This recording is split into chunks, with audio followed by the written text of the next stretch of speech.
मध्य प्रदेश के शांत और साधारण दिखने वाले जिले रायसेन में एक ऐसी घटना सामने आई है जिसने पूरे समाज को झकझोर कर रख दिया है।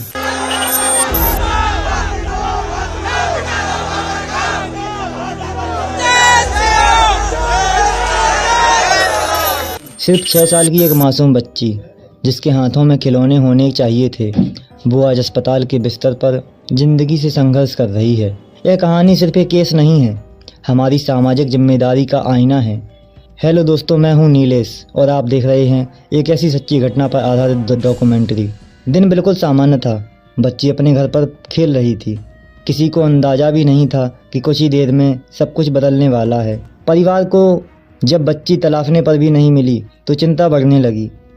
कई जगह खोजबीन के बाद बच्ची बेहोशी की हालत में मिली। उसे तुरंत अस्पताल ले जाया गया। डॉक्टरों ने बताया कि बच्ची के साथ गंभीर अपराध हुआ है। ये सुनते ही परिवार टूट गया था और पूरा इलाका सदमे में आ गया था। परिवार ने तुरंत पुलिस की सूचना दी। रायसेन पुलिस ने मामले को गंभीरता से लेते हुए एफआईआर दर्ज की और जांच शुरू की। पुलिस ने मौके से सबूत इकट्ठे किए, सीसीटीवी फुटेज खंगाले और गवाहों से पूछताछ की। कुछ ही घंटों में पुलिस को शक के दायरे में आए एक युवक सलमान के बारे में पता चला और उसे हिरासत में ले लिया गया। आरोपी का नाम सलमान था। उसकी उम्र महज 23 साल थी और रिपोर्ट्स के मुताबिक वो मजदूरी करता था और घटना के समय किराए के मकान में रह रहा था।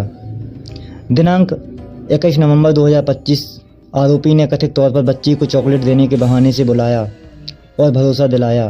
फिर उसे पास के जंगल में ले गया। जंगल ले जाकर आरोपी ने बच्ची से दुष्कर्म किया और उसके बाद बच्ची को वहीं पर छोड़ दिया और फरार हो गया। बाद में बच्ची को जंगल में लहूलुहान हालत में पाया गया और तुरंत अस्पताल इलाज के लिए ले जाया गया। उसका इलाज एम्स भोपाल में अभी चल रहा है।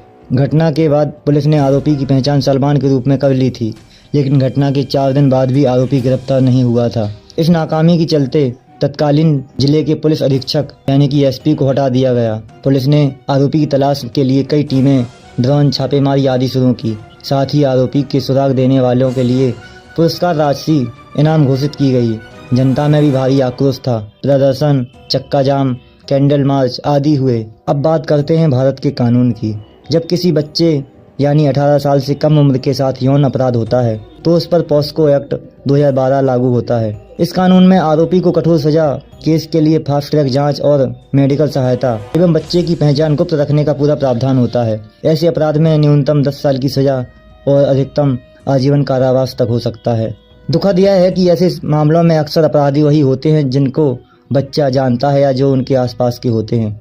इसलिए माता पिता और हमारे समाज को सतर्क रहना बेहद ज़रूरी है। बच्चों को गुड टच, बैड टच की जानकारी देना ज़रूरी है। स्कूल और मोहल्ले की जागरूकता भी बहुत मायने रखती है।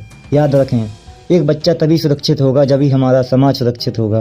पुलिस ने इस मामले को गंभीर अपराध मानकर फास्ट ट्रैक प्रक्रिया से आगे बढ़ा रही है। आरोपी से पूछताछ चल रही है और मेडिकल रिपोर्ट्स भी केस का अहम हिस्सा बनेगी।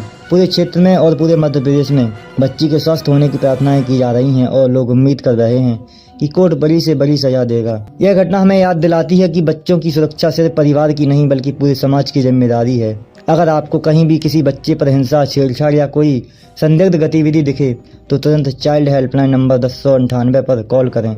मैं हूं आपका दोस्त नीलेश और आप देख रहे हैं एक सच्ची घटना पर आधारित डॉक्यूमेंट्री। विरोध एक हमारी छोटी सी हिंदू बच्ची जिसके साथ एक विधर्मी जिहादी ने बलात्कार किया, उसको जब तक फांसी नहीं होगी, उसको सजा नहीं मिलेगी, तब तक जारी रहेगा। अभी हाल ही में महाराष्ट्र में हुई घटना के बारे में पूरी न्यूज, सभी मीडिया, सरकार सब बात कर रहे हैं, लेकिन मध्य प्रदेश के एक छोटे से गांव में घटी ये घटना के बारे में कोई भी बात नहीं कर रहा है।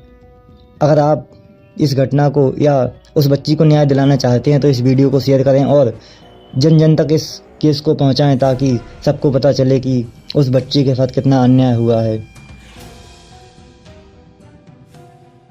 अभी तक आरोपी पुलिस की गिरफ्त से बाहर। हालांकि आरोपी पर 20,000 रुपए का इनाम भी रखा गया है।